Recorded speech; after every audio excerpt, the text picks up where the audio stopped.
नमस्कार, आप देख रहे हैं श्रेष्ठ भारत और मैं हूं आपके साथ गुलविश। एनडीए गठबंधन की बदौलत नरेंद्र मोदी तीसरी बार देश के प्रधानमंत्री बने हैं और उनकी उम्र 74 बरस के आसपास हो चुकी है और अगले साल 75 के नंबर को छू लेगी। वहीं भाजपा से जुड़े नेता ही अक्सर कहते आए हैं कि भाजपा में 75 साल के बाद कोई चुनाव लड़ता नहीं और वो मार्गदर्शक मंडल में चला जाता है, जिसके बाद सवाल उठने लगा है कि अगर 75 साल के बाद नरेंद्र मोदी भी मार्गदर्शक मंडल में चले जाते हैं तो उनका राजनीतिक वारिस कौन होगा? बीजेपी के भीतर कौन सा ऐसा चेहरा है जो मोदी की कमी पूरी कर सकता है?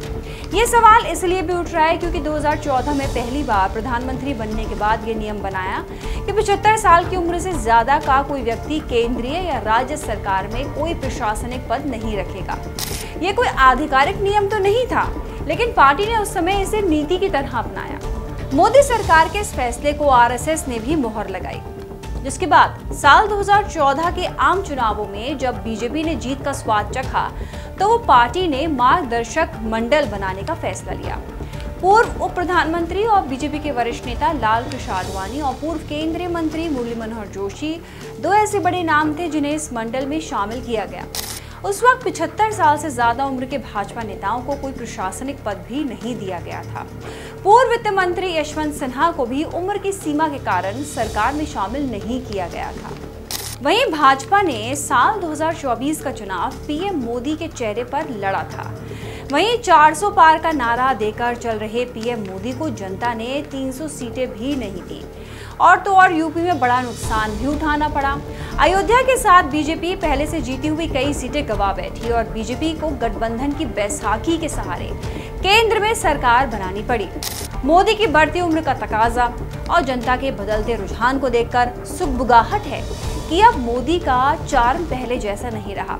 लोग उन्हें पहले की तरह तरजीह नहीं देते और अब बीजेपी भी मोदी का विकल्प तलाश कर रही है।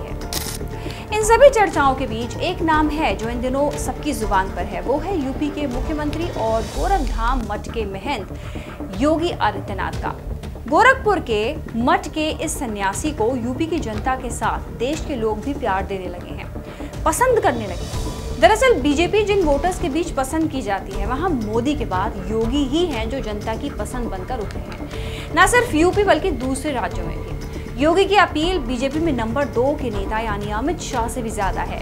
ये बात बीजेपी आलाकमान के साथ आरएसएस को भी बखूबी पता है। इसलिए मोदी सार्वजनिक तौर पर कहें या ना कहें, लेकिन जनता ने मोदी की जगह खुद ब खुद योगी को दे दी है।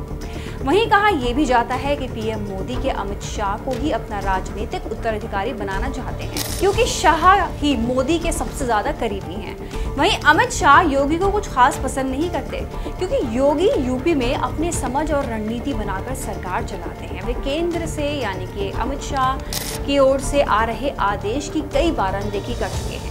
कहा तो यहाँ तक जा रहा है कि योगी आदित्यनाथ और केंद्रीय गृह मंत्री अमित शाह के बीच राजनीतिक रस्साकशी चल रही है। अमित शाह भी ताक में है कि कैसे योगी को हटाया जाए, लेकिन उनको सही मौका मिल नहीं पा रहा, क्योंकि यूपी की जनता के साथ देश के लोगों का प्यार और विश्वास योगी पर बढ़ता ही जा रहा है और जनता की नजर में योगी के सामने अमित शाह कहीं नहीं ठहरते। इस बीच पूछा कहा यह भी जा रहा है कि अगर नरेंद्र मोदी का राजनीतिक वारिस चुनने का समय आया तो बीजेपी के सपोर्ट में हमेशा खड़े रहने वाले आरएसएस का रुझान किस ओर होगा। तो आपको बता दें कि हिंदुत्व की मुखर और मजबूत आवाज होने के कारण योगी आदित्यनाथ को संघ प्रमुख मोहन भागवत का आशीर्वाद हासिल है। किसी से छिपा नहीं है कि कैसे 2017 में मोहन भागवत की बदौलत ही केशव प्रसाद मौर्य और मनोज सिन्हा जैसे मजबूत दावेदारों को पछाड़ते हुए योगी आदित्यनाथ यूपी के मुख्यमंत्री बने थे।